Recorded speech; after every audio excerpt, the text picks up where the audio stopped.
Abra sua Bíblia em João, capítulo de número 1. Nós estamos numa série, você que está nos visitando, nós estamos numa série chamada O Deus Homem. Deus Homem, nós estamos falando sobre Jesus, sobre a natureza do Cristo. E na primeira semana nós falamos sobre a humanidade de Jesus, segunda semana nós falamos sobre a divindade de Jesus, e hoje nós vamos falar sobre a união dessas duas coisas, a unidade dessas duas coisas, que é a encarnação, ok? O nosso tema de hoje é a doutrina da encarnação. E eu quero que você abra em João, capítulo de número 1, e eu vou ler com você o versículo de número 1. E eu quero que você possa interceder junto comigo nesse momento. Sabe, que você possa estar orando o tempo todo enquanto a gente compartilha essa palavra, porque nós não precisamos hoje aqui de mais informações. Essa é a verdade. Provavelmente, boa parte daquilo que eu vou falar para você hoje aqui, você sabe. Você conhece, você já ouviu, já leu em algum lugar. Hoje, nós estamos rodeados de muita informação. Então, não é sobre informação hoje aqui. É sobre revelação. E aí você pode perguntar, Douglas, qual é a diferença? A diferença é que informação é algo que vai acumulando na sua mente. O que nós precisamos é de revelação que cause em nós uma verdadeira transformação. Não é inchar e amanhã você poder falar, aprendi um negócio novo. Não, fui transformado pelo Senhor nesse domingo. Eu tenho algo novo para viver no Senhor a partir disso. Então a pergunta é, de que maneira isso que nós vamos compartilhar muda as nossas vidas hoje aqui? É isso que eu quero saber junto com você. Só que isso tem que ser feito debaixo de oração. Então, o tempo todo que você está aí, peça para o Senhor falar com você, peça para o Senhor ministrar o seu coração, peça para o Senhor abrir os teus olhos para você enxergar. Vamos lá, Gênesis capítulo de número 1, quero ler a partir do versículo 1. Perdão, João, falei o quê? Misericórdia. João, capítulo de número 1, quero ler a partir do versículo 1. Por que eu falei Gênesis? Porque eu errei. Eu não sei se vocês já viram aquelas bíblias cronológicas. Já viu? Bíblia cronológica? Que ela não tem essa ordem que a gente tem aqui, né? Gênesis, Levíticos, Números. Ela vai colocando na ordem cronológica. E na Bíblia cronológica, quando você abre a primeira página, não é Gênesis capítulo de número 1, verso de número 1. Na Bíblia cronológica, quando você abre, tá João capítulo de número 1. Porque você vai ler algo que é sobre antes da criação. Olha o que está escrito. No princípio era o Verbo, e o Verbo estava com Deus, e o Verbo era Deus. Ele estava no princípio com Deus, todas as coisas foram feitas por Ele, e sem Ele nada do que foi feito se fez. Olha a descrição, ou a forma que João começa o seu texto. O relato dele do Evangelho. João, que era o discípulo amado, e eu não sei, alguém aqui já assistiu aquela série The Chosen? Alguém aqui já assistiu? Levanta a mão assim se você assistiu. Se não assistiu, chega em casa hoje, baixa lá, é um aplicativo para o celular, chama The Chosen, T-H-E Chosen, que é uma série sobre Jesus, e um dos episódios eles colocam João, como se ele estivesse sentado escrevendo o Evangelho, e ele quer começar o Evangelho dele. E ele está num diálogo com Maria, né? A mãe de Jesus. E aí ele fala, não sei como é que eu começo. Me dá uma ideia aí. Aí Maria fala assim para ele, começa pelo nascimento, né? Maria já puxando sardinha pro lado dela. Começa pelo nascimento. Ele fala, não, eu queria começar de antes, porque o negócio começou antes do nascimento. Eu falo, então começa em Abraão. Não, mas eu queria começar antes. Aí ela falou, então começa com a criação, pô. Ele falou, antes ainda. E ele começa o relato dele antes de Gênesis capítulo de número 1, verso de número 1. Antes de Deus ter criado todas as coisas, o que havia? E ele diz, no princípio era o Verbo. E olha que interessante, o verbo estava com Deus. Aí ele vai além, o Verbo era Deus. Ele está falando de Jesus, gente. Ele está dizendo, Jesus estava com Deus e Jesus era Deus. Ele estava no princípio com Deus. E olha o que ele diz, todas as coisas foram feitas por Ele, e sem Ele nada do que foi feito se fez. Olha a grandeza da descrição dele sobre o Filho de Deus. Ele está dizendo que tudo que foi criado através de Cristo, através do Filho de Deus. Tudo que você pode ver, tudo que você pode contemplar, foi criado por Ele, e sem Ele nada do que foi feito se fez. E se isso já é maravilhoso, eu quero que você pule comigo para o verso de número 14. João 1, verso de número 14. Agora que a loucura começa. Depois de descrever esse verbo que estava com Deus, que era Deus e que fez todas as coisas, ele vai dizer assim no verso 14: e o verbo se fez carne e habitou entre nós, cheio de graça e de verdade, e vimos a sua glória, glória como do unigênito do Pai. Se é uma loucura dizer que o Filho de Deus existe desde a eternidade e que o Filho de Deus é aquele que criou todas as coisas e foi através dele que tudo foi criado e sem ele nada seria criado, loucura maior é dizer que este Filho de Deus encarnou e andou entre nós. Gente, a encarnação, além de ser algo central para a nossa fé, é o maior milagre de todos. A encarnação é mais chocante do que a criação. A encarnação é mais chocante do que qualquer relato de milagres nas Escrituras, do que o mar sendo aberto, do que o sol parando, do que Jesus curando, de qualquer relato de milagre nas Escrituras. Quando você olha e para pensar na encarnação, Deus nascendo, não tem uma loucura maior nas Escrituras. E isso é central à nossa fé. É por isso que nós estamos gastando um mês falando disso. Nós vimos na primeira semana sobre a humanidade de Jesus, de como ele é o Deus homem. E como Deus homem, ele se cansava, ele chorava, ele tinha emoções, ele sentia sede, ele sentia fome, ele sentia dor. Assim como eu e você, ele tinha um corpo físico. E eu disse para vocês tudo isso para poder olhar nos nossos olhos e dizer: eu sei o que você está passando. Quando você chega para ele, tendo vivido uma rejeição, ele pode olhar no seu olho e falar: eu sei o que você está passando. Quando você está passando uma dor física e você se ajoelha e clama a Ele, Ele pode olhar nos seus olhos e falar: eu sei o que você está passando. Quando você é traído pelos seus amigos, Ele pode olhar no seu olho e dizer: eu sei o que você está passando. Gente, entenda uma coisa: o nosso Deus é o único Deus que pode falar para a sua criatura: eu também passei por aquilo que você está passando. O único.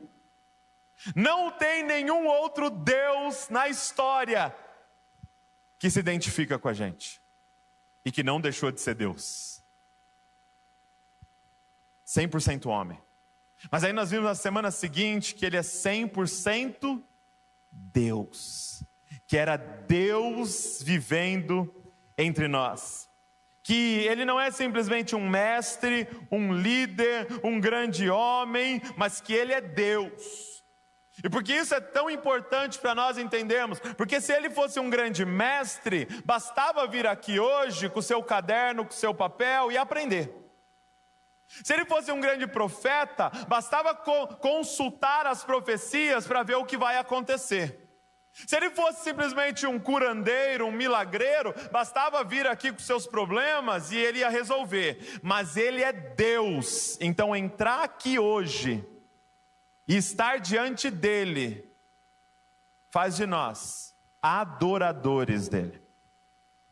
Não é simplesmente alunos dele, adoradores. O que nós devemos a ele? Adoração, submissão, e toda a nossa vida é dele. Se Jesus é Deus, o que está escrito aqui não são sugestões de um grande homem inteligente do passado. O que está escrito aqui são mandamentos do Senhor. As palavras dele não são boas dicas de como ter uma vida melhor. As palavras dele são mandamentos de Deus para nós. E hoje, eu quero falar sobre a encarnação. É a humanidade e a divindade juntas em uma pessoa, Jesus Cristo. E eu quero ser muito prático com você, porque eu quero responder algumas perguntas. Por exemplo, o que a encarnação de Cristo muda na nossa vida? O que eu crer de que Cristo é Deus encarnado muda na minha vida? O que ela significa para nós? Amanhã, Douglas, quando eu acordar na segunda-feira, me trocar para ir trabalhar, o que isso importa? E eu quero falar com você sobre 6 coisas que eu aprendo com a encarnação, ok? 6 coisas, quando nós vamos para casa jantar, se você não jantou ainda. 6 coisas. Primeiro, o que eu aprendo com o Deus homem, o Deus que encarnou?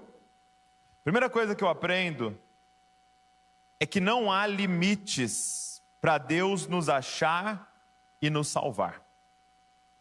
O que o Deus homem, o que o Verbo encarnado me ensina é que o Deus que nós servimos, Ele não mede esforços para vir atrás de nós. O que eu quero te falar nessa noite é que você serve um Deus que persegue. Sabe aqueles stalkers? Já viu aqueles stalkers? Cara que fica seguindo os outros? O nosso Deus é um Deus que nos persegue, que vem atrás de nós. Uma coisa que a gente repete com frequência na família Desascope é essa: ei, você não achou Deus. No dia que você levantou sua mão, entregando sua vida para Deus, sabe, naquele dia, Ele já tinha te achado, Ele já tinha vindo atrás de você, Ele já tinha aquecido o seu coração, Ele já tinha ressuscitado você, Ele já tinha derramado o Espírito dEle sobre a sua vida. O que eu aprendo com o Deus homem é que não há limites para Deus vir atrás de nós.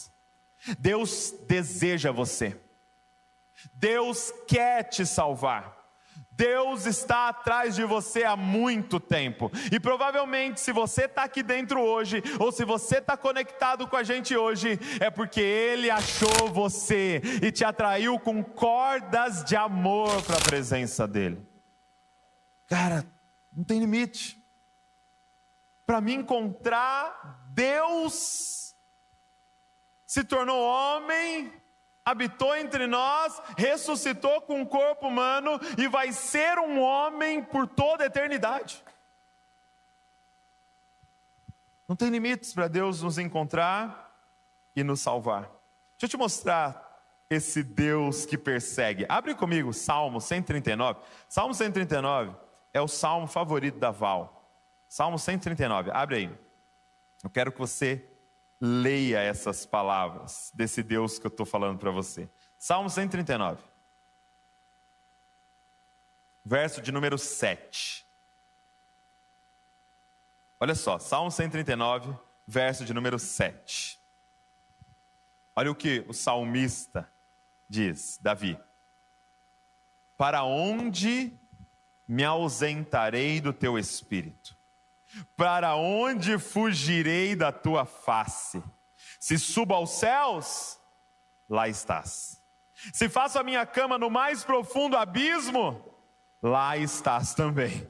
Se tomo as asas da alvorada e me detenho nos confins dos mares, ainda ali a tua mão me guiará e a tua mão direita me susterá. Se eu digo: as trevas com certeza me encobrirão, e a luz ao redor de mim se fará noite. Até as próprias trevas não te serão escuras, e a noite é tão clara como o dia. Para ti, as trevas e a luz são a mesma coisa. Pois tu formaste o meu interior.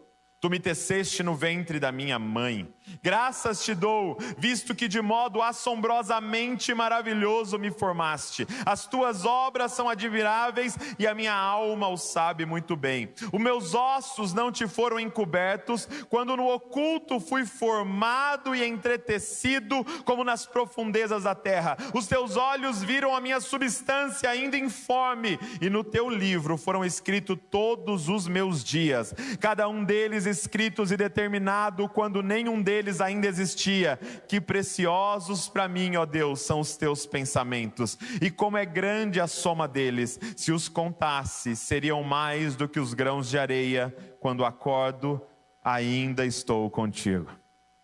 Sabe o que o salmista está dizendo? Se eu subir no mais alto monte, o Senhor está atrás de mim. Se eu for no lugar mais baixo, o Senhor está atrás de mim. Se eu subisse para voar, o Senhor me acharia. E se eu mergulhasse no profundo do mar, lá o Senhor estaria comigo. E aí ele ousa dizer o seguinte: mesmo antes de eu nascer, enquanto era um óvulo e um espermatozoide, o Senhor já estava atrás de mim ali. Antes mesmo de eu ser concebido, eu já era um pensamento seu. Você está entendendo? O Deus que nós servimos é um Deus que não mede esforços para achar você. Há anos Ele está atrás de você. E seus olhos um dia, ou já foram, abertos para ver Cristo em toda a sua história, te perseguindo, te cercando. E quem sabe hoje é o dia de Ele pegar você, de o Espírito Santo tomar você aqui nesse lugar. O que eu aprendo com a encarnação, com o Deus homem, é que não há limites para Deus nos achar e nos salvar. Segundo, o que eu aprendo com o Deus homem é o que é salvação. O que é salvação, gente? Estou falando aqui que não há limites para Ele te achar e te salvar, mas o que é ser salvo? Porque o que eu quero te falar é que na encarnação de Cristo eu aprendo que salvação é mais do que simplesmente perdão de pecados. Justificação pela graça. Salvação não é somente o que Ele fez na cruz. O que Ele fez na cruz do Calvário? Ele se fez pecado no nosso lugar, Ele perdoou a nossa dívida diante de Deus, e Ele nos fez agora santos, perdoados diante dEle. Agora, salvação é mais do que isso. Olha o que diz o verso 14 novamente: e o verbo se fez carne e habitou entre nós, cheio de graça e verdade, vimos a sua glória, glória como do unigênito do Pai. Salvação é sim perdão dos pecados, mas salvação é conhecer a Deus mais e mais.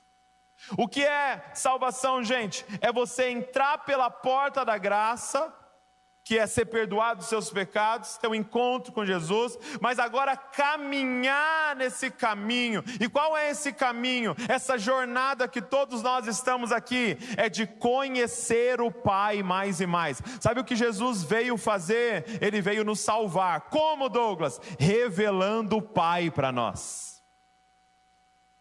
Você está sendo salvo. Por que a gente se reúne de domingo aqui? Você já foi perdoado dos seus pecados? Para que vir aqui? É porque a gente abre as Escrituras e o Pai mais uma vez é revelado a nós, e nós conhecemos mais ainda quem Deus é. Então nós estamos sendo salvos, conhecendo a Ele cada vez mais.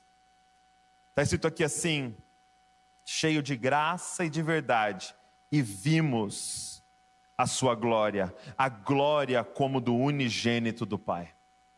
Gosto muito de algo que o Arthur falou uma vez aqui, numa pregação. Ele disse assim: Jesus não veio revelar o poder de Deus, porque Elias já tinha feito isso, Eliseu já tinha feito isso, Moisés já tinha feito isso. A gente conhece o poder de Deus lendo o Antigo Testamento, mas Jesus veio revelar para a gente o Pai. Diga comigo, o Pai. O que é salvação, gente? É conhecê-lo e prosseguir em conhecê-lo.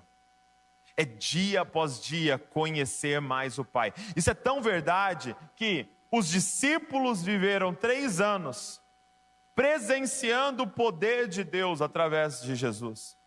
Eles viram Jesus multiplicando pães, eles viram Jesus andando sobre as águas, eles viram Jesus acalmando a tempestade, eles viram Jesus curando cego, surdo, mudo, coxo, paralítico, ressuscitando mortos, limpando leprosos. Eles viram tudo, eles viram demônios saindo, eles viram de tudo, gente.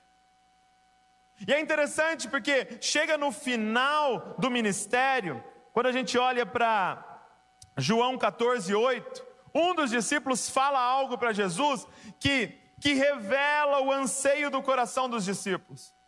Porque você pensa, depois de 3 anos vendo todo esse poder, eles deveriam olhar para Jesus e falar: Jesus, libera esse poder sobre nós, para a gente fazer isso aí que o Senhor está fazendo. Mas não, sabe o que Filipe diz para Jesus? Depois de 3 anos andando com ele, Filipe diz assim: Jesus, mostra-nos o Pai e isso nos basta.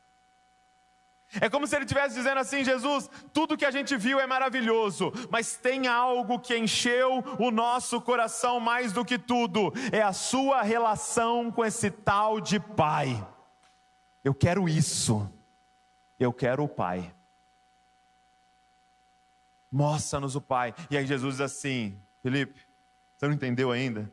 Quem me vê, vê o Pai. Porque eu estou aqui salvando vocês, como? Revelando o Pai para vocês. O que é salvação, gente? Conhecer a Deus e prosseguir em conhecê-lo. Mas eu aprendo que, além disso, além de revelar o Pai, sabe o que Jesus veio fazer? Nos ensinar a ser filho. O que é ser salvo? É a cada dia aprender a ser filho de Deus, aprender a ser filha de Deus. Jesus poderia vir, gente, e simplesmente aparecer aqui no dia da crucificação. Ele poderia chegar no dia da crucificação e falar: vim aqui morrer pelos seus pecados, vamos lá, me crucifica, vamos acabar com isso aí. Não, por que ele nasceu? Por que ele cresceu? Por que ele viveu entre nós? Por que ele ficou 33 anos vivendo entre nós? Porque salvação não é só o que aconteceu na cruz. Salvação era ele andando por toda a parte, nos ensinando a ser filho, nos ensinando a ser filha de Deus. Jesus estava nos ensinando a ser gente, porque o pecado deturpou isso em nós. O pecado faz a gente andar como órfãos, e Jesus veio nos ensinar a ser filho. Ele dizia, no meio de uma tempestade, um filho dorme. Jesus no barco, os caras tudo desesperados. Jesus estava fazendo o quê? Dormindo. Deixa eu te perguntar, seu filho, sua filhinha, perdeu alguma noite de sono nessa pandemia? Ai, os boletos, papai. Os meus não, pelo menos. Ai, a vacina saiu. Ai, pai, o Bolsonaro, não estou nem dormindo. Filho dorme. Filha dorme, porque ela sabe que ela tem pai. Ele sabe que ele tem pai. Jesus veio nos ensinar a ser filho. Ele diz assim: não andeis ansiosos por coisa alguma. Sabe por quê? Porque o Pai de vocês sabe daquilo que vocês precisam antes mesmo de sair da boca de vocês. Quer ser salvo, gente? Por que Ele é o Deus homem? Porque Ele veio ensinar a gente a ser gente. Nessa jornada de aprender a ser filho, olhando para Ele. Terceiro, o que eu aprendo com o Deus homem, com a encarnação? Eu aprendo qual é o desejo de Deus.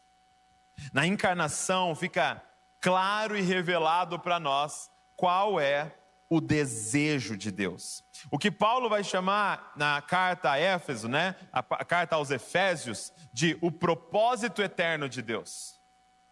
Qual é o propósito eterno de Deus? Qual é o desejo mais profundo do coração de Deus? O que Deus quer, gente?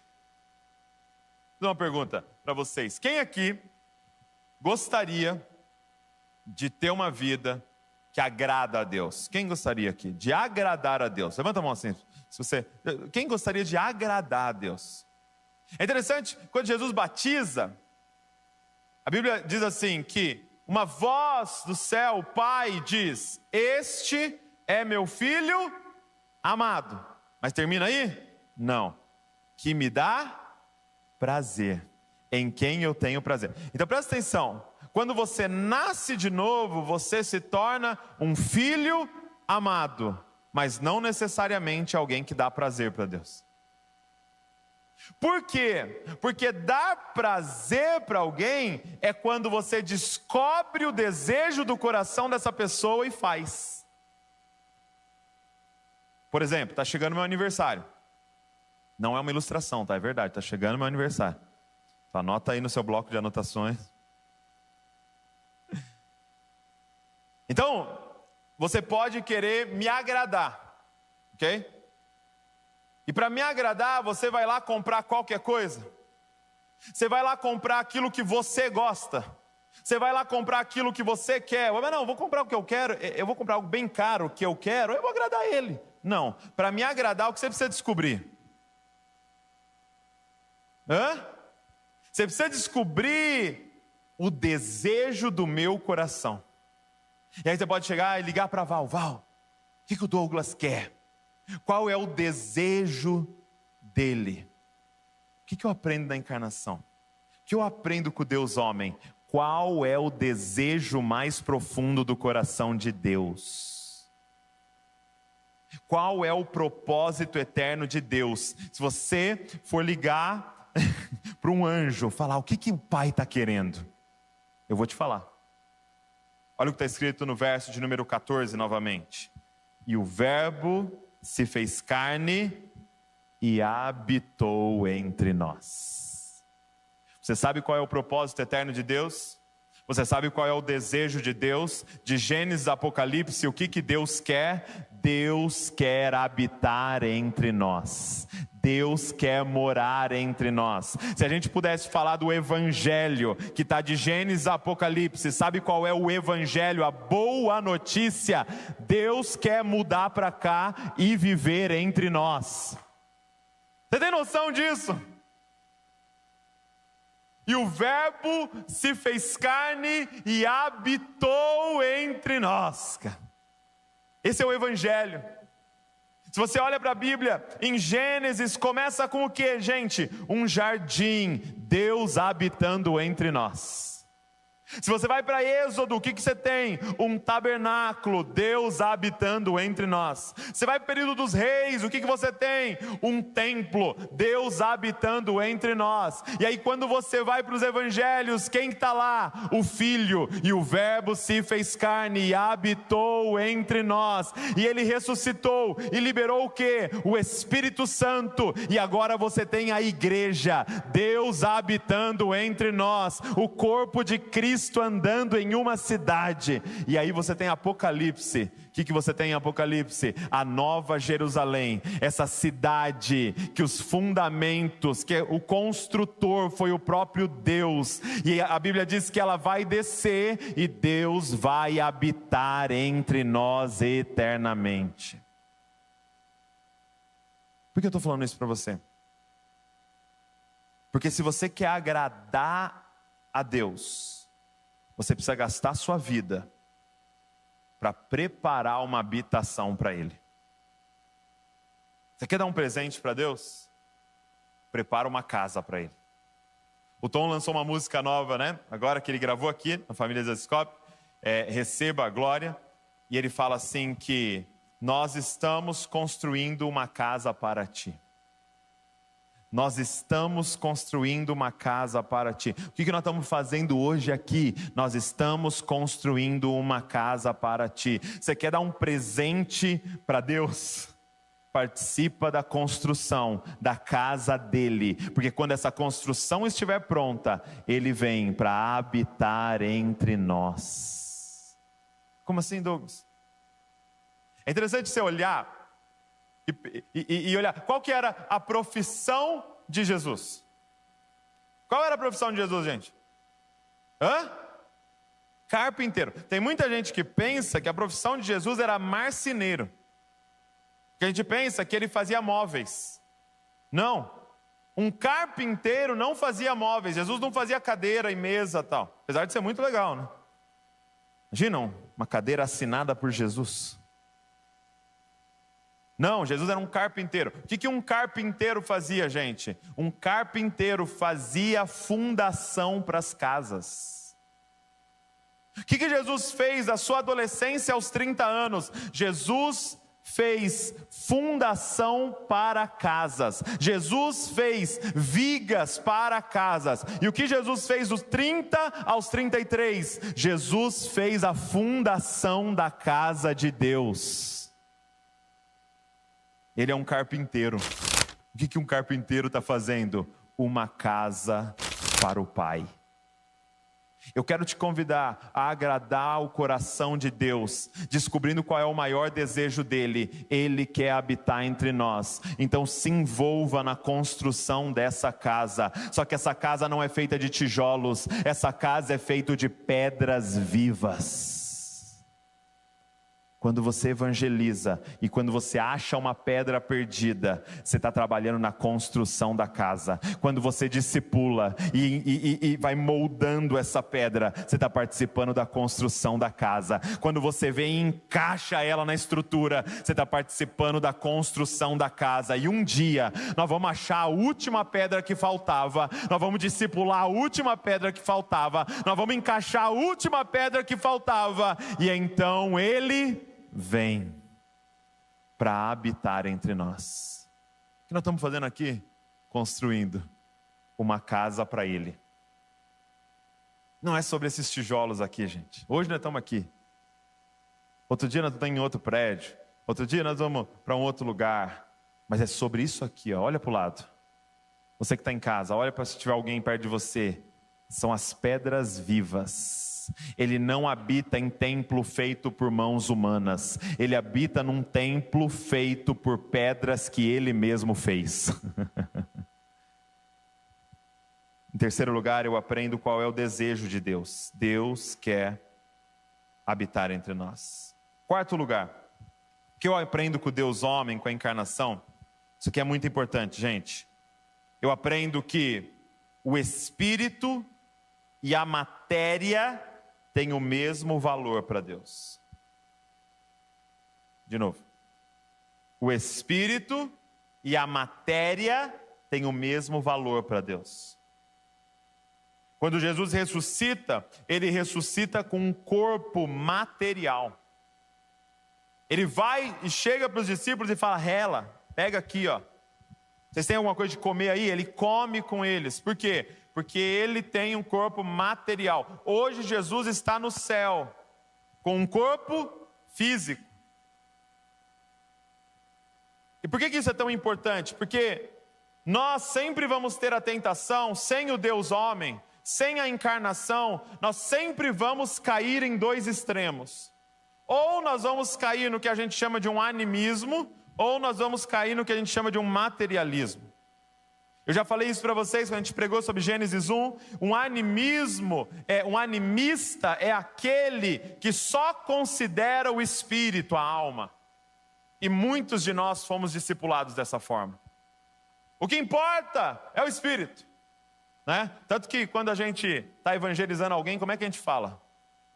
Ganhei uma alma para Jesus. Misericórdia, irmão. E o corpo da pessoa?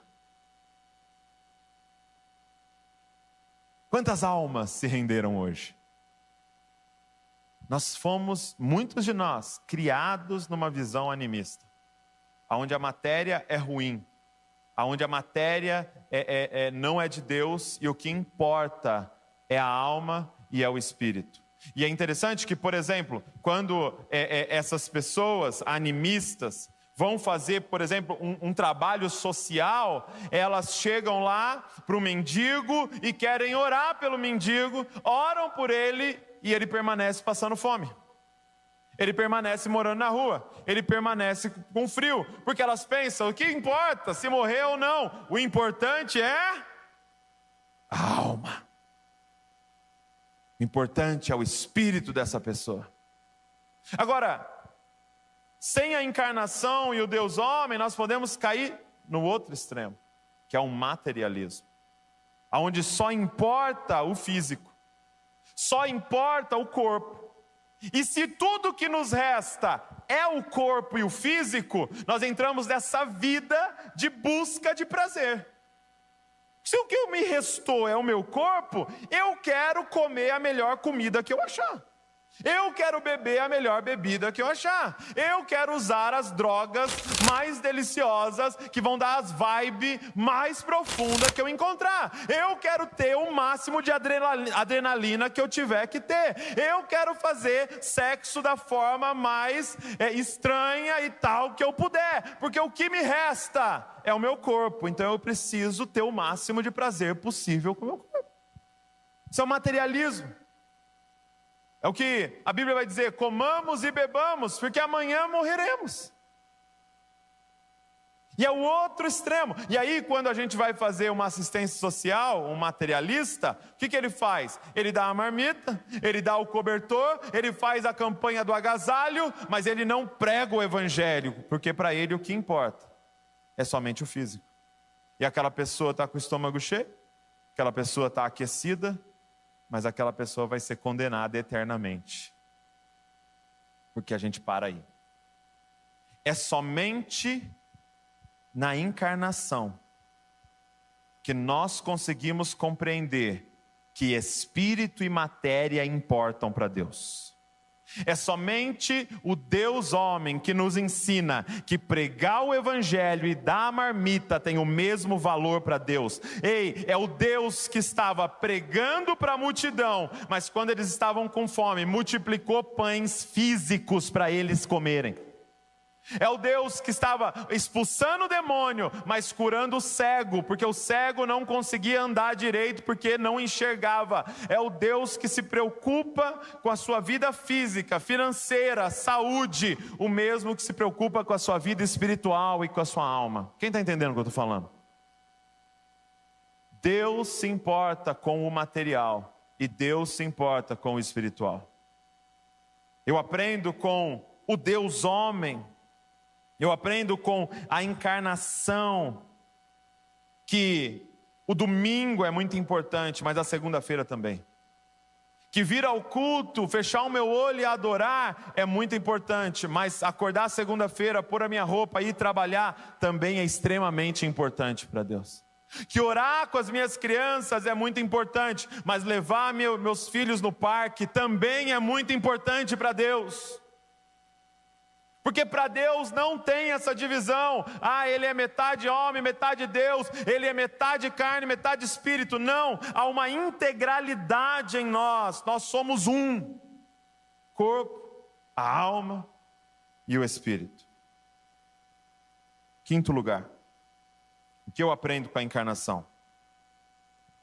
O que eu aprendo com Deus homem? E aqui eu quero que você preste muita atenção, porque aqui eu quero te desafiar. É que a encarnação nos ensina algo que é muito assustador. Na doutrina da encarnação, vai dizer que tudo que Jesus fez aqui, Ele fez como homem. Presta atenção nisso. Atos e Filipenses vai nos mostrar que tudo que Jesus fez, relatado nos evangelhos, Ele não fez usando o poder dele de Deus, mas ele se despiu desse poder, e tudo que ele fez como homem, como servo, guiado pelo Espírito Santo e obedecendo à vontade do Pai. Olha o que eu estou dizendo para você. Que tudo que Jesus fez, cada milagre, cada pregação, todo o ministério dele foi feito como um homem guiado pelo Espírito Santo, obedecendo o Pai. O que isso significa para nós? É que tudo que ele fez é possível eu e você fazermos. Cara, eu não sei se você acredita nisso.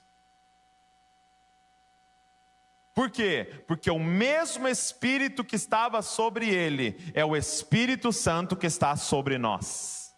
Ele veio nos mostrar nos revelar, demonstrar para nós o que é a vida de um homem, de uma mulher, completamente guiada pelo Espírito Santo e completamente submissa à vontade do Pai. Quando ele curou, ele não curou como Jesus Deus naquele momento, ele curou como um homem guiado pelo Espírito Santo. Quando ele andou sobre as águas, era o Espírito Santo fazendo aquilo através dele. Quando ele multiplicou os pães, era o Espírito Santo fazendo aquilo através dele. Ele estava entre nós como homem, completamente submisso ao Espírito Santo. Por que isso é tão importante? Porque eu posso ousar continuar falando para você e para mim mesmo: copie Jesus. Eu e você fomos chamados para ser uma cópia de Jesus. No primeiro ponto eu falei: seja filho como Ele, seja santo, ande em integridade como Ele. Mas aqui eu estou falando, também ande no poder como Ele. Você pode chegar na empresa que você trabalha e orar por alguém que está enfermo e essa pessoa ser curada através do Espírito Santo. Você pode viver aquilo que... É por isso que Jesus olha para os discípulos e fala: se creres em mim, fará obras iguais às minhas e ainda maiores farão. Se ele estava na condição de Deus, com os atributos de Deus naquele momento, fazendo todas as coisas, ele não poderia falar isso, mas ele estava como homem diante dos discípulos.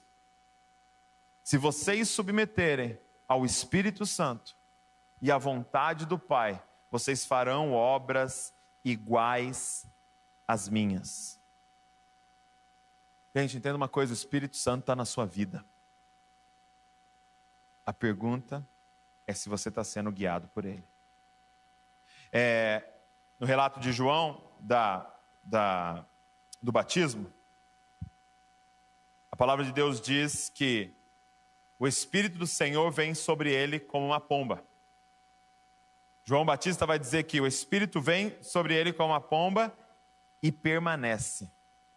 É um detalhe, mas é muito importante, porque não é uma visitação do Espírito, é uma habitação do Espírito. E eu te faço uma pergunta: como é que faz para uma pomba vir sobre você e permanecer? Como é que faz para ela permanecer? Imagina que veio um pássaro aí, pousou no seu ombro. Como é que faz para ele permanecer? Só tem um jeito. Se agora cada movimento que você fizer considerando aquele que está sobre você. Só tem um jeito. Se agora você não se movimenta pela sua cabeça, mas pela cabeça dele. Agora você não vai para onde você quer, você vai para onde Ele quer. Agora você não fala o que você quer falar, você fala o que Ele quer falar. Agora você consulta Ele para cada passo que você vai dar, porque se você der um passo errado, Ele sai, Ele voa. Como é que Jesus fez tudo o que Ele fez? Ele repetiu constantemente no Evangelho de João. Ele dizia: eu não estou fazendo a minha vontade, mas eu estou fazendo a vontade daquele que me enviou. Eu não estou falando o que eu quero falar, eu estou falando o que eu ouço. Aí ó, a pomba indo embora. Pomba preta, né? Estranho. Eu não estou falando o que eu quero falar. Gente, quantas vezes no seu dia você fala o que você quer falar? Quantas vezes você se colocou em problemas porque você falou o que você queria falar e ainda termina dizendo assim: falo mesmo. Não leva o desaforo para casa. Casamentos acabaram porque você falou o que você queria falar. Jesus dizia: eu não falo o que eu quero falar, eu falo o que o Pai está falando. Eu não vou aonde eu quero ir, eu vou aonde o Pai está indo. Por quê? Porque era completamente submisso a Deus. Esse é o nosso desafio. Viver uma vida guiada pelo Espírito Santo e completamente submissa a Deus. A encarnação me ensina que tudo que Jesus fez, eu posso fazer. Você crê nisso? Crê mesmo? E por último, o que eu aprendo com a encarnação? Pedi pro Jeff. Alguém chama para mim lá o Jeff, para ele vir tocar teclado para eu ficar bem espiritual nesse final aqui. O que eu aprendo na encarnação? Sexto, eu aprendo como fazer missões. Tem duas frases que eu gosto muito, que são muito desafiadoras, né? A primeira diz assim: todo cristão ou é um missionário ou é um impostor. Todo cristão ou é um missionário ou é um impostor. Segunda frase: Deus só tinha um filho e fez dele um missionário. Deus só tinha um filho e fez dele um missionário. Na encarnação, eu aprendo como que se faz missões. Você concorda comigo que Jesus é um missionário? Sim ou não? Ele sai da sua terra, vem para uma terra distante, plantar a igreja, pregar o evangelho, espalhar Deus por toda parte. Isso é um missionário. Agora eu te faço uma pergunta: como que Jesus fez missões? Vou dar uma dica, é o tema da mensagem. Diga comigo: encarnando. Jesus não fez missões de fora, Jesus fez missões de dentro. Jesus fez missões, sabe como? Se tornando o público que ele ia alcançar. Jesus fez missões não olhando de cima, Jesus fez missões olhando de frente, dizendo: eu me tornei um de vocês para alcançar vocês. Sabe o que eu quero falar nessa noite? Você, talvez alguém já se perguntou assim: Deus, por que eu tenho o cabelo desse jeito? Deus, por que a minha cor de pele é essa? Deus, por que eu tenho a estatura que eu tenho? Deus, por que eu nasci nesse lugar? Por que eu nasci nessa família? Por que eu tenho esse sotaque? Por que eu tenho estes gostos? Eu quero responder para você o porquê. Porque Jesus te enviou para alcançar um público que só você pode alcançar. Eu quero te desafiar a ser um missionário. Eu quero te desafiar a abraçar a missão de Deus. Agora, o que é ser um missionário? É encarnar um grupo. Por quê, gente? Porque é só se ele se tornasse um de nós que ele poderia demonstrar para a gente como ser um filho, como ser uma filha. Talvez alguém aqui foi chamado para encarnar os empresários. E lá dentro desse público, desse contexto, você demonstrar para todos o que é ser filho de Deus, o que é ser filha de Deus naquele contexto. Talvez alguém aqui foi chamado para encarnar, vou usar o exemplo da Ju, né? A cabeleireira. Porque tem um público lá. Porque tem um grupo de pessoas lá que talvez não vão me ouvir. E entenda que me ouvir não é suficiente. Alguém precisa estar lá demonstrando o que é ser filha de Deus. Então cada pessoa que senta na cadeira da Ju é imposição de mãos na cabeça aqui, ó. Sai, demônios. Talvez alguém foi chamado para encarnar entre os jogadores de futebol. Alguém aqui foi chamado para encarnar entre os médicos. Ou alguém aqui foi chamado para encarnar entre os de esportes radicais. Deus chamou você, cara, para ser um missionário. É lindo isso, porque Jesus poderia vir, ele poderia vir glorificado, Assim como aconteceu na montanha, na transfiguração, a Bíblia diz que as vestes dele resplandeciam, que o rosto dele brilhava como o sol ao meio-dia. Imagina ele aparecendo em Jerusalém desse jeito, brilhando e dizendo para todos: vim salvar vocês. Ele não fez isso.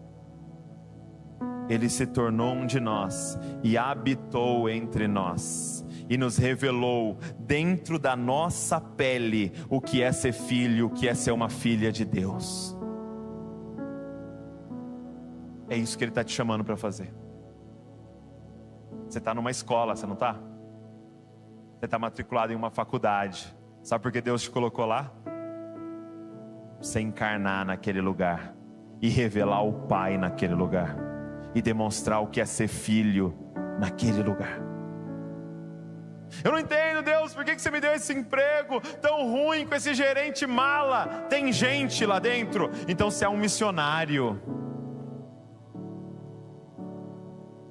Você é uma missionária. Sabe, nós estamos fazendo um trabalho em um bairro aqui em Bragança Paulista.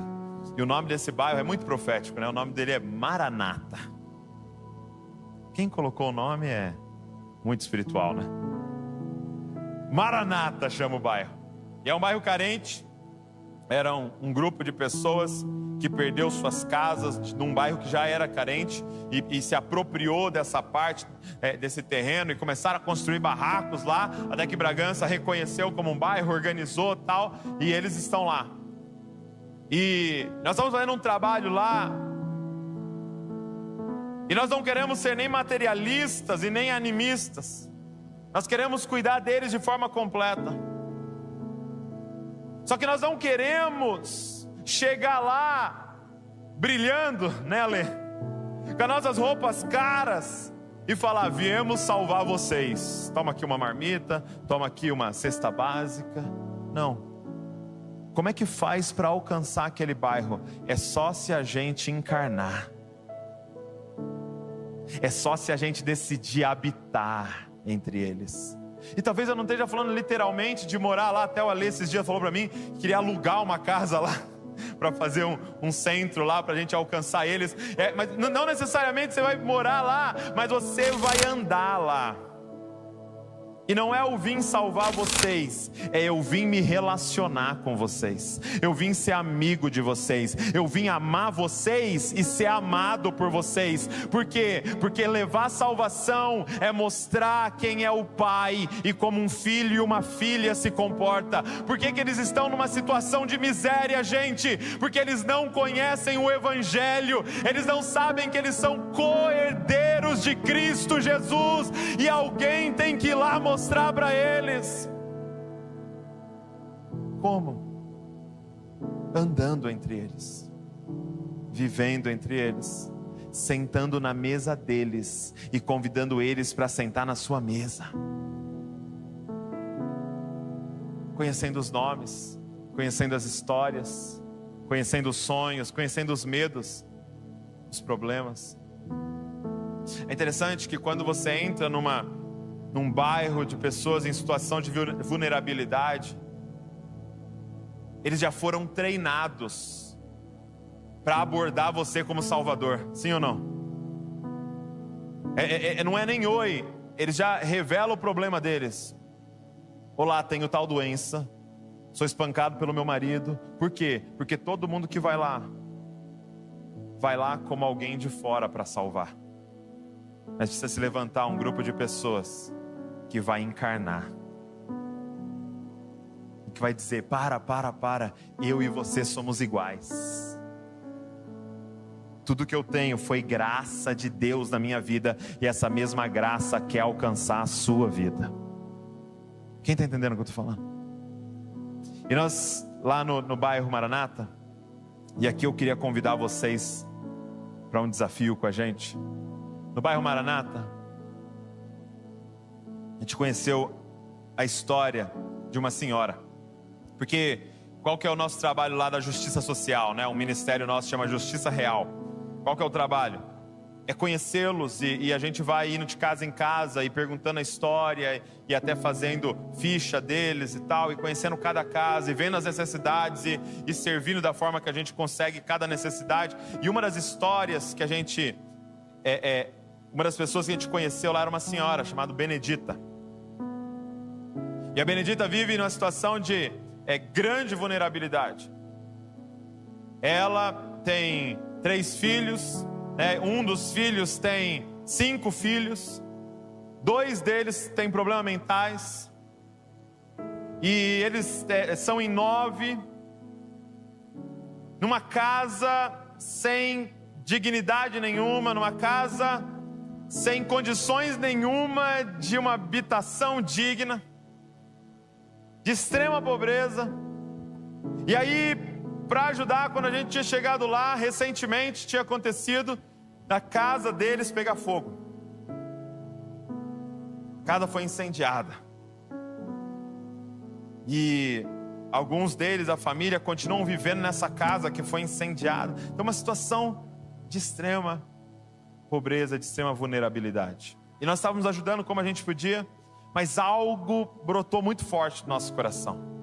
O Tiago Pereira, que lidera a Justiça Social, o Alê, que foi quem começou o trabalho ali no bairro junto com a Gi, eles chegaram e falaram: cara, nós precisamos construir uma casa para essa pessoa. E aí, há 2 semanas atrás, o pessoal de uma ONG chamada Construid, alguém já ouviu falar? Construid, né? Construir e id, né? Construid, o nome é muito bom, né?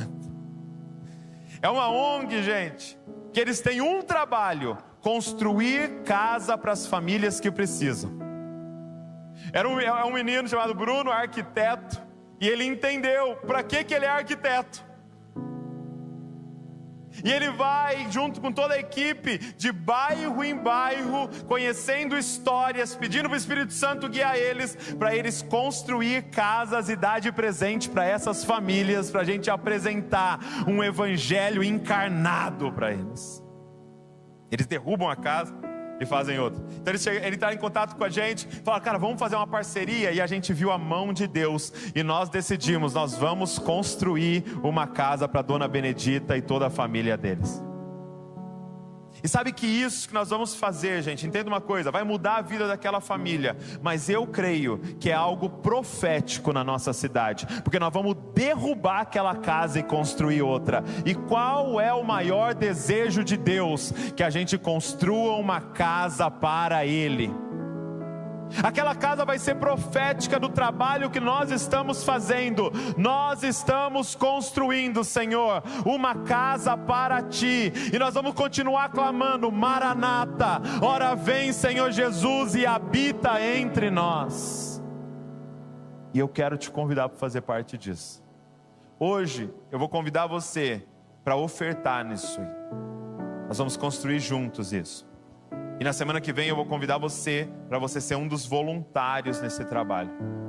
E eu quero que você veja um pouco da história dessa família nesse vídeo que nós vamos mostrar para vocês.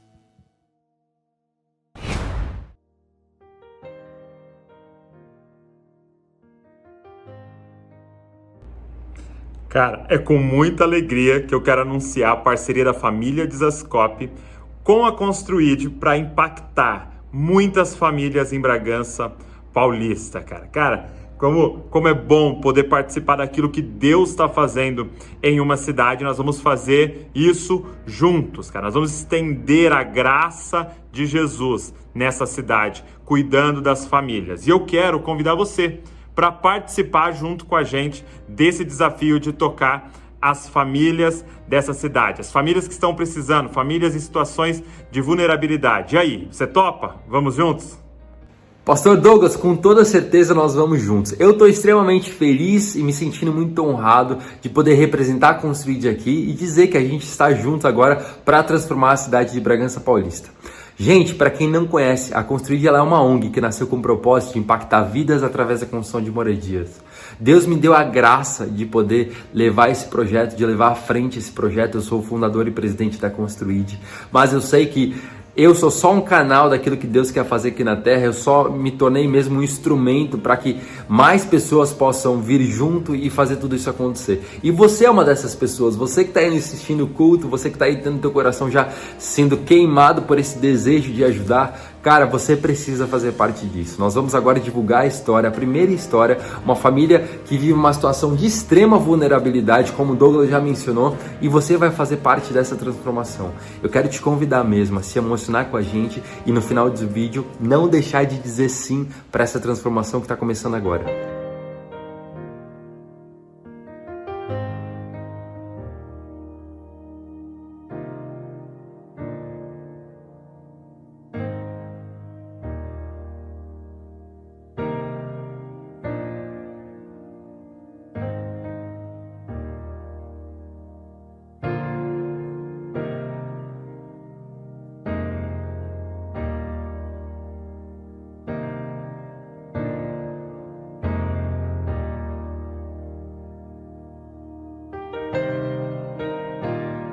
Aí quando chove aqui também, o esgoto aqui é pequenininho.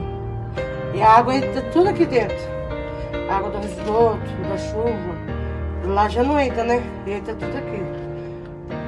Aí nós temos que esperar a chuva passar para destupir lá dentro, para poder sair tudo para fora.